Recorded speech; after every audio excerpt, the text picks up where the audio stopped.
à tout le monde dans cette rencontre qui s'appelle les Maisons de la Mémoire. Nous avons la grande chance aujourd'hui de recevoir Pauline Delabroix-Allard et Bruno Pellegrino. Ce sont deux auteurs qui sont nés en 1988, qui ont aussi la particularité commune d'être francophones. Pauline Delabroix-Allard est française, Bruno Pellegrino est suisse. La Suisse est invitée d'honneur cette année, c'est une des raisons de sa présence.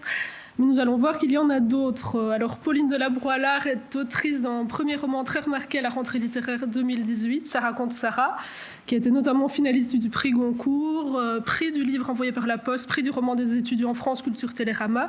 Et on lui doit aussi 2 albums publiés chez Thierry Magnier, Avec toi, avec Ifumio, et Le dégât des eaux, avec Camille Jourdi. Et nous l'accueillons aujourd'hui avec plaisir pour Maison Tanière, un recueil publié dans la collection L'Iconopop, dirigée par Alexandre Borde et Cécile Coulon, au sein des éditions L'Iconoclaste.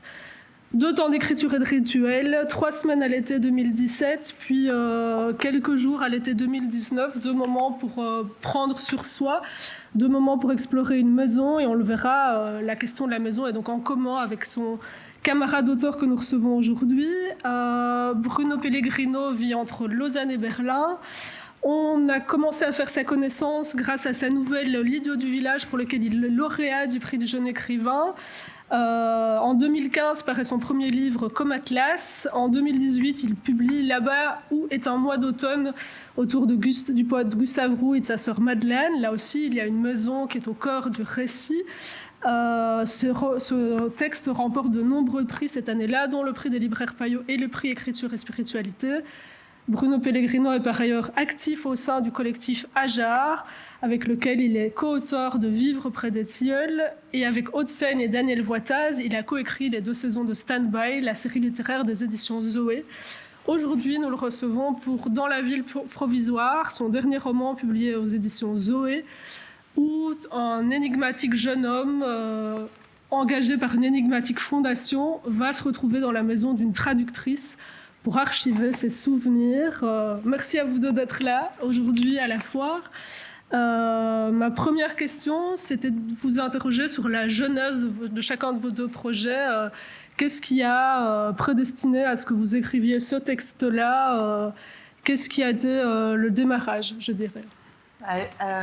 Pour ma part, c'était le constat que j'ai fait que je n'arrive pas à écrire dans un lieu qui est le lieu de la vie quotidienne. C'est vraiment quelque chose que j'ai essayé de nombreuses reprises et j'ai jamais vraiment réussi à trouver le bon moment.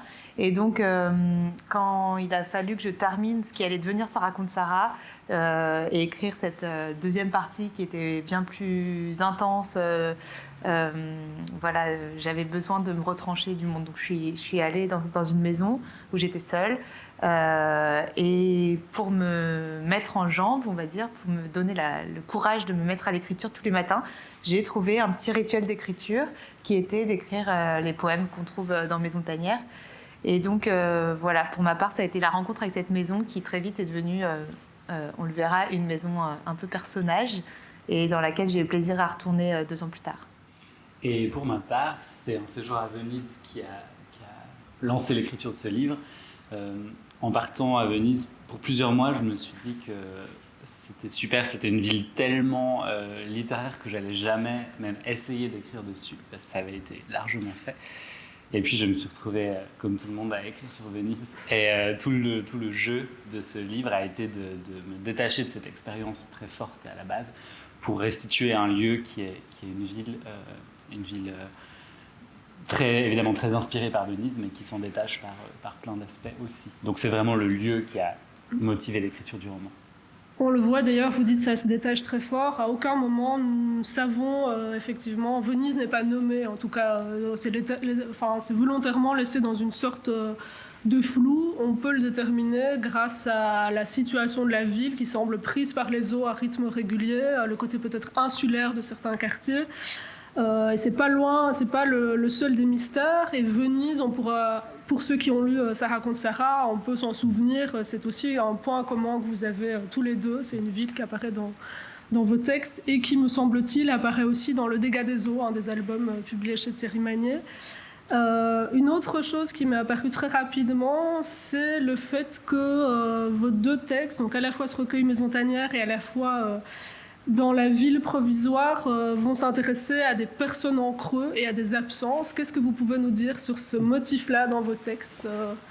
Est-ce que c'était au-delà des personnages présents, donc à la fois vous dans cette maison de résidence d'écriture et à la fois le narrateur dans la ville provisoire sont finalement habités par d'autres présences, même s'ils sont des présences absentes, je dirais. Bah, c'est vrai que dans nos deux textes, on a ça, quelqu'un qui vient occuper un lieu qui a été quitté, enfin voilà, et c'est vrai que j'ai retrouvé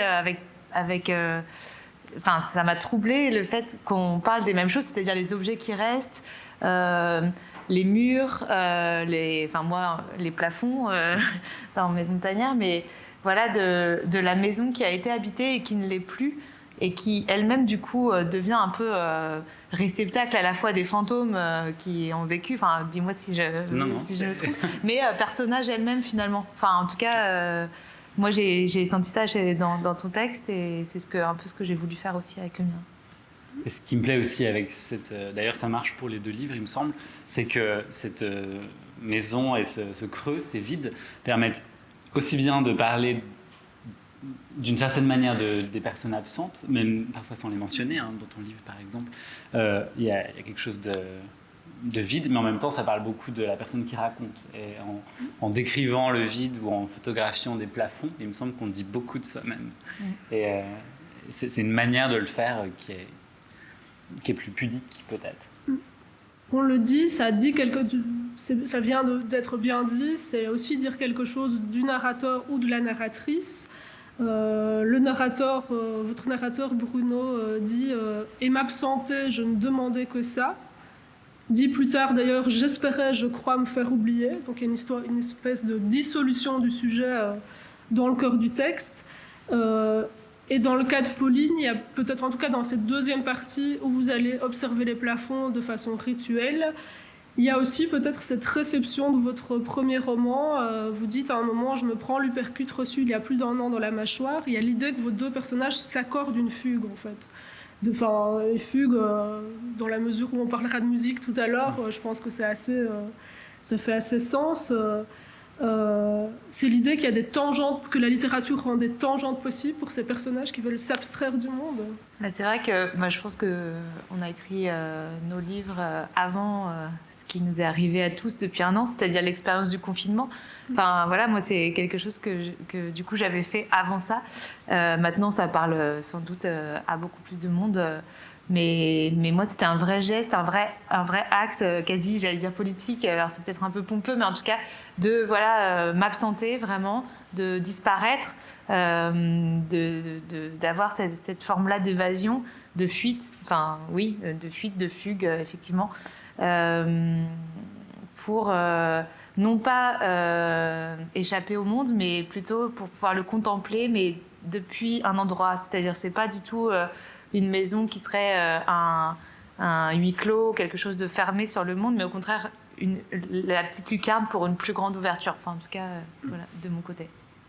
Et puis pour le narrateur de mon livre, mais en fait ça me concernerait aussi, il s'agit presque d'un fantasme en fait, le fantasme de s'absenter et presque un fantasme de disparition, qui n'a rien à voir avec la mort, c'est pas du tout la question, c'est pas morbide, mais cette idée d'être en retrait, mais effectivement d'ailleurs pour sans doute mieux comprendre, mieux percevoir, mieux ressentir et à la fin mieux restituer. En tout cas, il y a un truc qui s'apparente à la démarche de l'écriture dans ce que vit ce narrateur-là, dans cette histoire de se mettre en décalage pour mieux comprendre, ou essayer de mieux comprendre. Je parlais de dissolution de l'identité, parce que ce narrateur, finalement, on ne saura jamais son nom. On ne perçoit de lui que ce qu'on perçoit à travers ses propres découvertes de cette maison. Est-ce que garder une part de flou volontaire est quelque chose que vous aimez faire tous les deux en littérature? Garder des aspects cryptiques, parce qu'on sent ça malgré tout, laisser des strates différentes d'interprétation possibles, se dire qu'une maison pourrait avoir plusieurs couches de papier peint qu'on peut arracher une après l'autre et que ça dirait autre chose, par exemple. En fait, en tout cas en ce qui me concerne, je ne suis pas très fort pour les affirmations et je ne suis pas très même doué pour...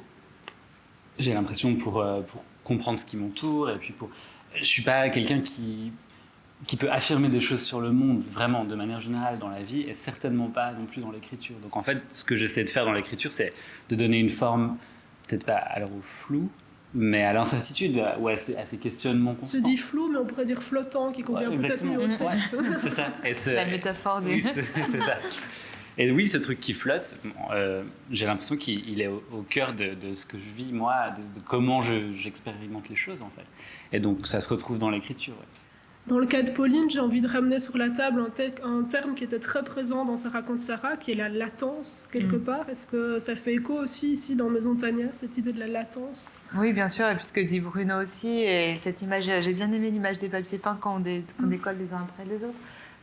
Moi, c'est plutôt parce que en tout cas, dans les livres que j'ai écrits et ceux que j'essaye d'écrire, j'ai pas de plan, c'est-à-dire que c'est aussi à l'image du geste même de l'écriture, c'est-à-dire je navigue à vue, je sais pas ce qui va m'arriver demain, après-demain, dans mon texte, dans le sens où j'ai un peu une idée de la trame générale, mais j'ai pas de plan, c'est pas donc.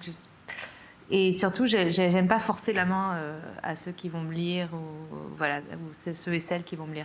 Donc dans Ça raconte Sarah, on ne sait pas très bien ce qu'il advient, ni pour la narratrice, ni pour le personnage de Sarah. C'était très important pour moi de surtout pas clôturer le récit, de pas dire bah voilà, il s'est passé ça, parce que après tout, je trouve que ça concerne chacun devant son expérience de lecteur ou de lectrice. C'est rendre une responsabilité au lecteur, quelque part. Exactement. Se dire qu'il est acteur lui-même du récit en train de se dérouler.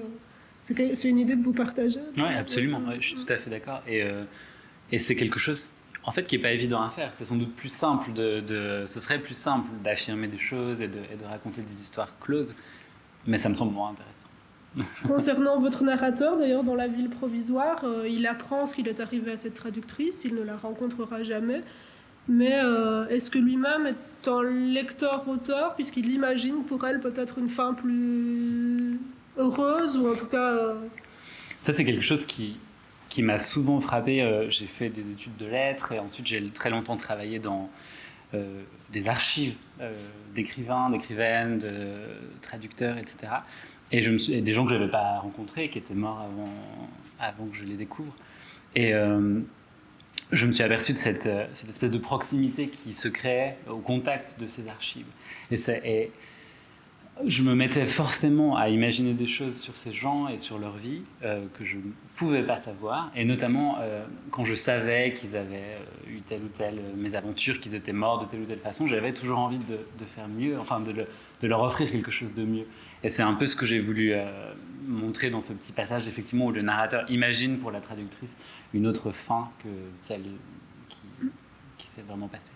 Vous êtes du genre à vouloir rectifier les histoires aussi, Pauline, à chercher des happy life ou des happy end, en l'occurrence Non, pas tellement. Moi, c'est plutôt l'inverse. Mais c'est vraiment troublant ce que raconte Bruno, parce que dans le livre que je suis en train d'écrire, c'est des histoires comme ça de fantômes, enfin en tout cas de gens morts à qui j'essaye d'inventer une vie, puisque en fait, j'ai pas eu l'occasion de les croiser dans cette vie-là, donc... Du coup, c'est vrai que je vois très bien de quoi il s'agit. À partir d'un petit objet, on peut s'imaginer des choses. Et puis, voilà, très vite, on ne sait plus très bien quelle est la part de fiction, quelle est la part de réalité. Et c'est assez passionnant de faire ça comme... en tout cas, moi, je trouve ça passionnant de faire ça, d'écrire comme ça. Pas forcément de leur inventer un nouveau destin, mais voilà, de les trouver par rapport à ce qu'ils ont laissé. Revenons aux deux lieux mêmes qui sont au cœur des textes. Qu'est-ce que vous avez envie de nous dire sur ces maisons qui sont au cœur dans La ville provisoire et de Maison Tanière? Qu'est-ce qu'elles ont de particulier, ces maisons? En quoi est-ce qu'elles sont si singulières et génératrices d'écriture, de souvenirs, de basculement de récit peut-être? Qu'est-ce qu'elles ont de... Par rapport à exactement ce que tu viens de dire, la maison, ou l'appartement, enfin voilà, c'est très souvent quand même quelque chose qui reste, à part s'il y a un incendie ou un truc affreux. Et donc, ça permet, moi, en l'occurrence, la maison de La ville provisoire, la maison de la traductrice, n'existe pas, enfin c'est de la fiction. J'ai bien une maison en tête à Venise, mais dans laquelle je ne suis jamais rentré, donc je ne sais pas comment elle est à l'intérieur. Et pour moi, c'était vraiment simplement une manière très concrète de faire... d'incarner cette traductrice. Voilà, je voulais pas être dans des idées ou dans du discours. Je voulais vraiment que la traductrice s'incarne dans un espace absolument concret, avec des murs, avec du vernis à ongles dans le frigo et avec des vêtements sur le lit. Enfin voilà, avec des choses vraiment extrêmement tangibles pour que mon narrateur puisse justement s'en saisir et quitter le domaine de l'abstraction de j'imagine la vie de cette femme et vraiment entrer dans le domaine des gestes et des objets. Vous dites du vernis à ongles, mais je pense qu'on a aussi, si je me souviens bien, du rouge à lèvres Midnight Taupe. Qui est Non, c'est ça, c'est le vernis Midnight Taupe. Oui. C'est une très belle couleur. Mais par ailleurs, ce narrateur, il est censé éplucher ses notes de traduction, sa documentation, et quelque part, c'est peut-être tout le reste, tout ce qu'il y a autour, qui va commencer à l'intriguer et à l'intéresser. Ces tickets de course qui ne disent peut-être pas grand-chose sur ce qu'elle est en train de traduire, une robe dans une armoire, c'est pouvoir se détacher finalement de la mission en cours, pour laquelle il n'est d'ailleurs peut-être pas très surveillé, ça restera aussi très énigmatique. Dans votre cas, Pauline, cette discothèque dont vous vous emparez, ce n'est pas la vôtre, mais ça fait écho chaque jour dans ce petit rituel à certaines choses. Est-ce que vous vous étiez fixé une façon de vous emparer des disques ou c'était vraiment au hasard chaque matin parce que c'est très éclectique, on pourra le dire. Il y a aussi bien les Buzzcocks que Stravinsky, Gainsbourg que Franz Gall.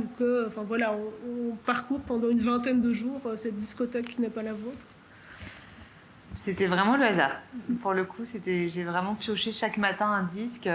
Alors j'ai peut-être dû en abandonner un ou deux qui vraiment m'inspiraient pas, mais même quand j'ai pioché Michel Sardou, je me suis dit allez, on y va, parce que voilà, il faut bien faire les choses pour l'expérience aussi. Donc ça m'a beaucoup amusé justement qu'il y ait cette diversité.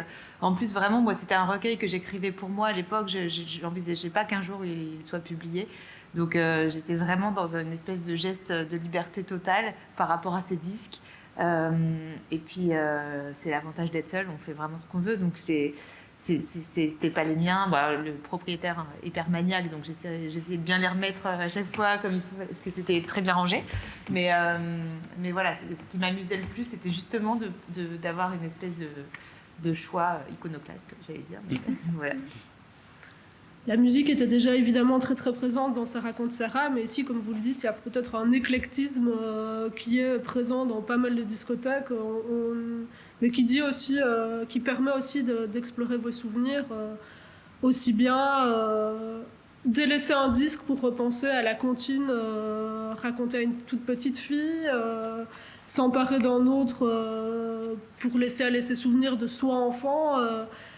La musique, est-ce que c'est un bon vecteur émotionnel d'écriture de façon générale dans vos deux œuvres? Dans votre cas, Bruno, peut-être que la musique est moins présente, mais on a quand même de sons, on a ces sirènes de Venise qui viennent ponctuer les choses. Est-ce que vous écrivez en musique? Est-ce que c'est un déclencheur de façon générale? Moi, j'écris jamais en musique et surtout pas. Surtout pas, il faut un silence total, c'est hyper important, mais en revanche, j'en écoute beaucoup. Et oui, c'est très important dans ce que ça peut susciter comme émotion, comme sentiment, comme souvenir, etc. Pour moi, c'est une des choses les plus importantes. Mais en revanche, une fois que je suis à ma table de travail, il faut que ce soit le silence. Bon, pareil. Non, vraiment, je n'écris pas du tout en musique parce que pour moi, c'est le piège absolu, puisqu'il suffit de mettre une musique qui marche bien, voilà, et le texte a l'air incroyable, vraiment, vous pouvez faire l'expérience. C'est clair. Sauf que la personne qui va lire n'aura pas la musique en arrière-fond, c'est pas un film, et ça tient pas. Donc non, moi j'écris jamais en musique non plus. En revanche, la musique, même si effectivement elle est pas vraiment présente dans ce livre, est toujours là dans tout ce que j'écris. Et voilà, et là, le texte sur lequel je travaille actuellement, d'ailleurs, raconte vraiment la vie d'un musicien. Donc j'ai empoigné le sujet. On l'a vu, la musique, effectivement, mais vous le dites tous les deux, il y a besoin du silence pour écrire. La question du silence ramène à peut-être des caractères de personnages qui ont une forme d'introversion, de personnages ou de pas si personnages que ça, d'ailleurs. Là où, peut-être que dans le cas de Ça raconte Sarah, le personnage de Sarah était très extraverti. Ici, on est plus dans quelque chose qui retourne à l'intériorité, au moment pris chaque matin. même si ça n'empêche pas d'écouter les Clash, par exemple, et de danser dans le salon sur Jimmy Jazz. Est-ce que c'était important de revenir à des moments où finalement l'action et l'exubérance, elle est mise de côté au profit de quelque chose qui est plus de l'ordre de l'intériorité, je dirais? Dans la fin de votre récit, Bruno, ça va peut-être s'emballer un peu plus en termes de rythme, mais il y a quand même l'idée du rythme lent. Dans le cas de la maison tanière, il y a l'été par moment qui a un côté alangui. Toutes ces petits motifs-là, comment est-ce que vous les travaillez? Est-ce que ça fait sens pour vous? Bah, je crois que le temps de l'écriture, c'est un temps long, donc c'est pas anodin, à mon avis, d'en faire part à travers le texte. Moi, c'est ça aussi que j'ai aimé dans le livre de Bruno. Il y a les choses qui s'installent progressivement. On voit le narrateur arriver dans la ville, on voit comment il s'empare de son environnement, de sa résidence j'allais dire d'étudiant, mais enfin parce qu'il y a deux lieux, il y a aussi la résidence qui est importante. Et j'ai aimé ça, que justement on prenne le temps, ce soit pas tout de suite l'intrigue, cette traductrice qui est elle, etc. Peu importe, en fait, ce que j'ai l'impression que ce qui est important, c'est le récit en lui-même, quoi, de raconter. Et ça me plaît bien, et je crois que j'ai un peu la même démarche. L'idée du retour, l'idée d'une forme de répétition, l'idée de presque obsessif par moment, de sortir de cet endroit, de se rendre à la maison, les trajets peut-être, se perdre pour se trouver quelque part aussi, j'ai l'impression. Oui, puis c'est quelque chose que peut la littérature, il me semble. C'est prendre ce temps-là et prendre le temps de décrire ces choses minuscules, par exemple de d'écrire chaque matin un poème en écoutant de la musique. C'est quelque chose que peut faire un texte, en fait, que peut faire un livre, et que réussirait moins bien d'autres formes d'art, il me semble. Et je réfléchis souvent à cette question de l'intrigue et de l'action, ça m'intéresse vraiment, mais j'ai l'impression que, je consomme, c'est vraiment le mot, beaucoup de séries, par exemple, et je trouve que ça marche, c'est une manière de raconter des histoires qui est extrêmement efficace. Et à chaque fois, je me questionne, ok, par rapport à une série, par exemple, un film ou à une pièce de théâtre, qu'est-ce que moi, je peux faire avec du texte? Qu'est-ce que je ne peux pas faire? Par exemple, mettre de la musique pour entraîner les gens. Bon, ça, je ne peux pas faire. Mais qu'est-ce que je peux faire? Qu'est-ce que j'ai comme outil à disposition? Qu'est-ce que j'ai comme effet possible? Et en fait, prendre ce temps-là et l'étirer, par exemple, c'est un des effets possibles qui marcherait sans doute moins bien à l'écran, par exemple. Il y a aussi toute la question, peut-être, dans vos deux écritures, vous avez toutes les deux des écritures qui sont sensuelles, qui sont presque un kaléidoscope de la langue, quelque part, des impressions diffractées de réel, que ce soit les fruits qu'on mange, que ce soit le miroitement de l'eau, par exemple, sur les lagunes. Comment est-ce qu'on en arrive à écrire ces passages-là? Est-ce que ces passages-là sont très travaillés ou arrivent justement naturellement, parce que c'est votre manière d'écrire, c'est votre patte? Comment est-ce que vous travaillez et justement dans ce cas-ci, puisque c'est un recueil de poèmes, donc on est encore dans un exercice très différent du premier, est-ce que c'était particulier comme façon d'écrire? Est-ce que ça demandait un effort ou est-ce qu'au contraire c'était très organique, très naturel? C'était une bonne question. C'était un premier jet très naturel pendant l'écoute du disque. Et puis après ça, je laissais toute la journée de côté pour écrire mon roman. Et le soir, souvent, quand même, je reprenais le poème du matin. Et là, j'essayais de l'améliorer, de le peaufiner comme on polit une pierre un peu. Je repassais dessus. Parce que c'est des textes très courts. Et chaque mot a vraiment son importance rythmiquement et aussi au niveau du sens, évidemment. Après, oui, ce qui était important, c'était de faire ressortir cet été, ces deux étés-là très sensuels, en fait, dans une sensualité. Et je dis souvent que si j'avais pu faire le livre en odorama, j'aurais bien voulu, parce que je trouve que l'écriture, comme disait Bruno, peut faire ce que d'autres choses ne peuvent pas faire, mais il y a quand même des choses qui manquent parfois, et c'est un peu frustrant. Mais du coup, c'est aussi très satisfaisant quand on a le sentiment de parvenir à justement faire sentir l'odeur d'une figue ou d'un œuf pourri trouvé dans le frigo. Voilà. Et de votre côté, ces aspects-là des choses, toutes les couches effectivement qui participent plus de l'écriture poétique, de l'observation sans doute, Est-ce qu'elles vous viennent naturellement? Non, alors, ça je peux vraiment répondre que rien ne me vient naturellement, c'est très clair. Mais oui, en fait ça fonctionne aussi par couche. Pendant que je séjournais à Venise, je prenais énormément de notes sans savoir ce que j'allais en faire. Et ces notes ont en partie servi de matière première, mais ensuite ont été tellement retravaillées. Enfin, tout a été réagencé et réécrit un nombre incalculable de fois. Donc je peux vraiment pas prétendre que quoi que ce soit est naturel dans ce texte. D'ailleurs, il y a un épisode qui tend à nous faire croire que peut-être le récit aurait pu être tout à fait différent. C'est se dire que Venise, occupée par les eaux, elle est finalement le symbole de ce que peuvent être certains dérèglements climatiques. Est-ce qu'il y avait ça en germe au départ et que finalement ça vous a entraîné ailleurs, ou est-ce que vous l'avez intégré parce que ça vous venait naturellement en pensant à Venise? Comment c'est venu cette dimension-là du récit, du roman? Il y a quand même cet aspect des choses que j'écris toujours, j'écris aujourd'hui, je veux dire, et donc forcément que j'ai en tête ce qui se passe, et le discours, et les craintes, et tout ce qu'on veut. Donc forcément que d'une manière ou d'une autre, ça infuse dans l'écriture. Et dans une ville, en l'occurrence comme Venise, c'est tout le temps là, c'est tout le temps présent, cette histoire de monter des eaux. Et c'est absolument impossible d'en faire abstraction. Et puis c'est même d'ailleurs un immense cliché sur cette ville, ce qui était d'ailleurs assez compliqué à écrire, voilà.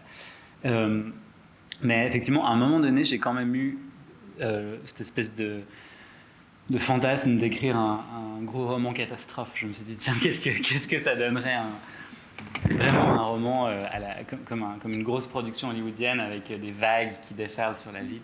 Puis j'ai essayé. Tu le fais un peu, hein, ouais, un petit peu, du coup, d'une certaine manière. Je le fais à ma manière, disons. J'avais essayé de vraiment jouer le jeu du roman catastrophe. Puis bon, je me suis rendu compte que sous ma plume, c'était un peu ridicule. Mais il en reste effectivement quelque chose.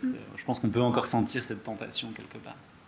Là aussi, c'est l'idée de garder des traces quelque part. C'est le palimpseste d'un roman qui n'a pas existé, si on reste dans les métaphores. Tout à fait, il y a une sorte un truc palimpseste un peu.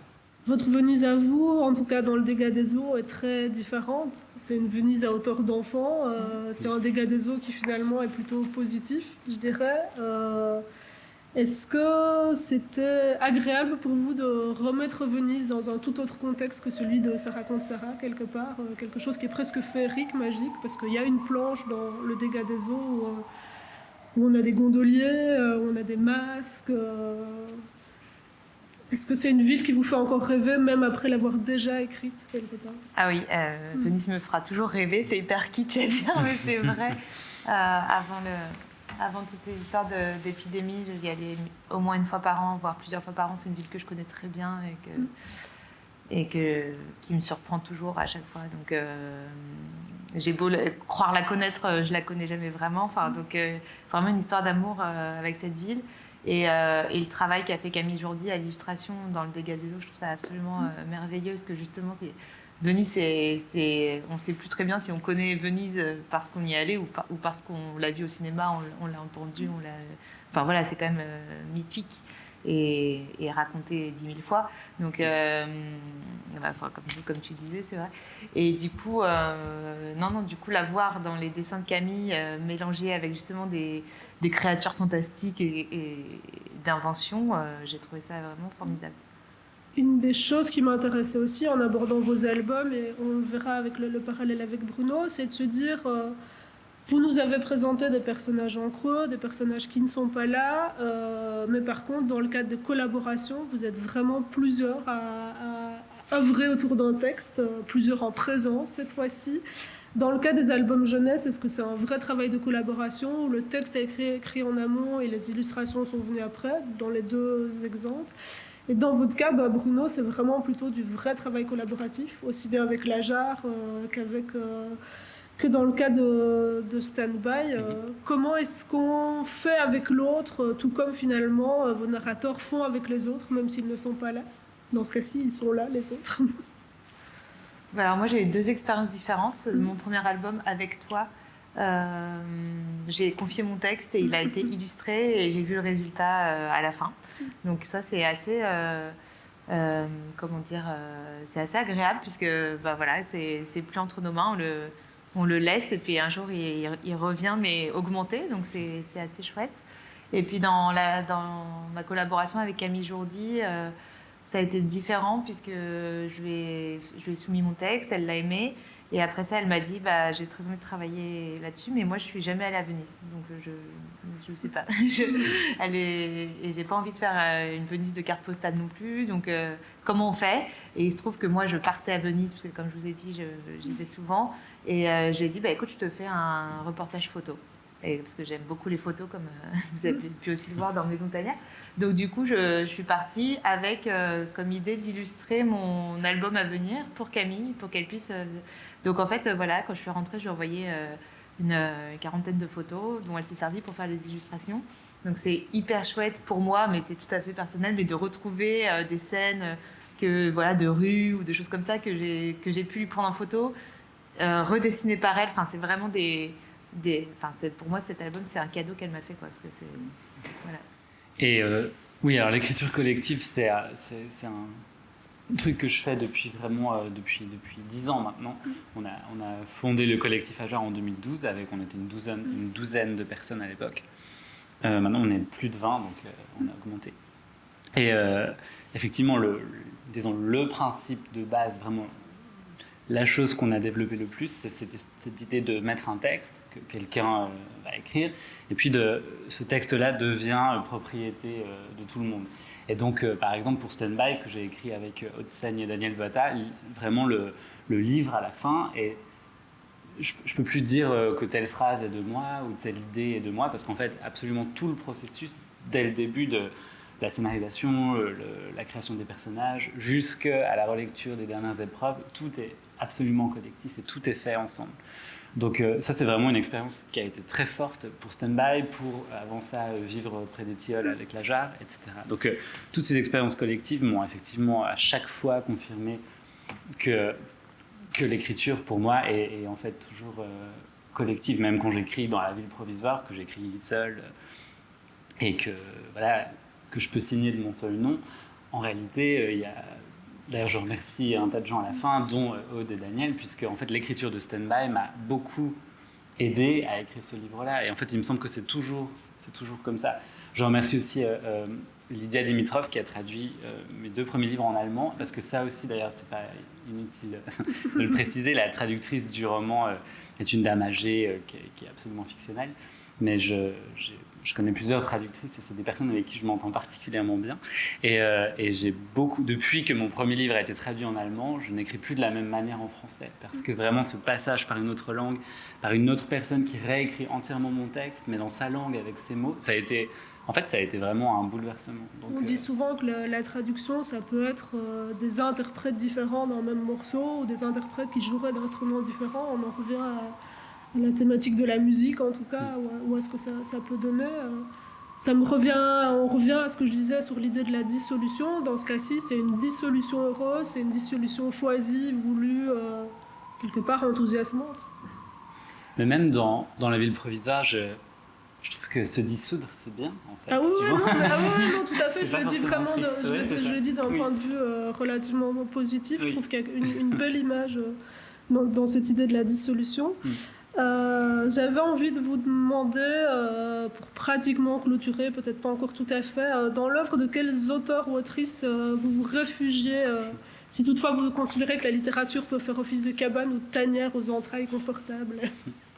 En fait, j'ai envie de donner une réponse, mais que tu donneras peut-être aussi, mais en fait, Marguerite Duras a été Vous n'êtes pas pour rien ensemble sur ce point. Je pense qu'il y a des choses qui vont naître après aujourd'hui. En tout cas, non, mais vraiment, aussi bien la tanière que le refuge, que tout, en fait, elle a été beaucoup de choses. Je pense surtout à l'adolescence, c'est là que j'ai le plus lu. Et effectivement, ce qu'il y a de bien avec elle, c'est qu'elle a tellement écrit aussi qu'on peut pratiquement se construire une cabane avec ses bouquins. Physiquement avec ses livres. C'est ça, physiquement. Ouais, complètement. Il y a d'autres exemples qui vous viendraient, hormis celui-là qui, de fait, est assez prégnant, enfin apparent chez Pauline. Et voilà, vous venez de nous le confesser avec bonhomie, avec enthousiasme et joie. Il y a d'autres auteurs qui sont des auteurs de chevet ou de refuge ou de consolation Moi, j'ai compagnonné, comme j'aime à dire, avec Annie Ernaux pendant l'écriture de Ça raconte Sarah. J'arrivais plus à lire rien du tout. Et elle, oui, je sais pas pourquoi. Et du coup, je la connaissais pas très bien, voire pas trop. Et j'ai acheté tous ses livres avant de partir dans La Maison Tanière. Et je les ai lus dans l'ordre chronologique de son œuvre, hyper maniaquement, minutieusement. Et à tel point que j'avais vraiment, pour le coup, le sentiment de la connaître. Enfin, je lui parlais dans ma tête. Enfin, voilà, j'étais dans un truc où c'était vraiment ma compagne de route. Donc, je lui dois beaucoup et j'en garde un souvenir réconfortant. Mais depuis, par exemple, je ne l'ai plus jamais lu. Bon, elle a plus sorti de livres, mais voilà, elle est moins importante, on va dire, que Marguerite Duras. Je pense qui est une figure à laquelle je pense au moins chaque jour, je pense. Je pense que les auteurs de confort peuvent être des compagnons occasionnels toute une vie. Je pense qu'on peut faire des gradations. Est-ce que vous avez envie de nous faire découvrir un auteur suisse? Profitons-en, si vous lisez des auteurs de chez vous. Je ne peux pas ne pas parler quand même de Gustave Roux, qui est donc ce poète très très peu connu hors de Suisse, mais même pire que ça, hors de la région où en fait il a vécu.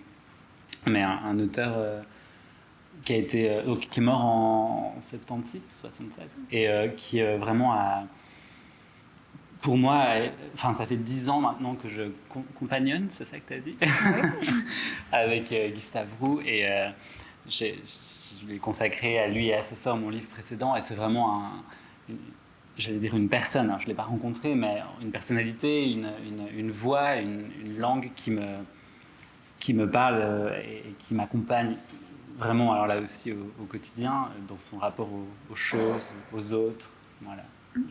Voilà, Gustave Roux, je suis obligé de le nommer. Voilà, c'est fait. Un petit clin d'œil pour finir cette jolie rencontre où il y avait une belle complicité entre vous deux. Si un jour quelqu'un archivait les objets de votre maison d'auteur et d'autrice, qu'est-ce que vous aimeriez qu'il retrouve comme objet? Un objet par personne. Ah, waouh.